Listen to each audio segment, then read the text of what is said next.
किती वेळा जा तुम्ही त्यांना सांगायला का अरे हे असं का. आणि बाथरूम मध्ये पुरुष पण असतात काय काय वेळेस असली घाबरले एक दिवस मी.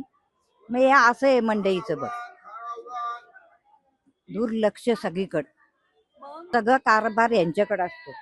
कुठं ऑफिसमध्ये, या ऑफिसमध्ये अजिबात दखल घेत नाही. बरं हे काय इथे हा रासनेंकडे तर जातच नाही आम्ही. आम्ही आपल्या इथं जातो, बघा काय करायचे तुम्ही करा. ह्या अशा समस्या आहेत आपल्या. कुणी कुणी लक्ष देत नाही. अगोदर किती कोणी येऊ दे निवडून, ते सगळीकडे दुर्लक्ष. फक्त निवडून आलं की झालं त्यांचं काम, संपला विषय. स्वच्छतागृहांमध्ये पुरुष कसं काय येऊ शकतात? कसे येऊ शकतात तुम्ही सांगा ना. तोच उत्तर आम्हाला कळत नाही का पुरुष कसे येऊन. आणि जे बोर्ड लावलेले असतात ना महिलांसाठी पुरुषांसाठी तेही काढले जातात. नगरसेवकांनी याच्याकडे लक्ष द्यायला पाहिजे. आम्ही जाणार, आम्ही इथं बसणार का तुमच्याकडं तक्रार दूर येणार. ते घेतात का तक्रारी लगेच आपली? मुळीच घेत नाही. किती वेळा जा तुम्ही. त्यापेक्षा आपलं गप्प बसलेलं का वाईट असं आम्ही म्हणतो.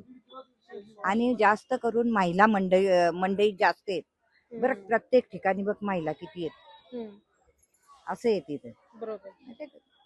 आपलं गप्प बसायचं. आपल्याला इथं 4 पैसे कमवायला यायला लागतात, कशाला हुज्जत घालत बसा. गोष्ट खरी का खोटी सांग. या अशा समस्या आहेत. फक्त त्यांना निवडून देणे. आता आमचे पाय धराले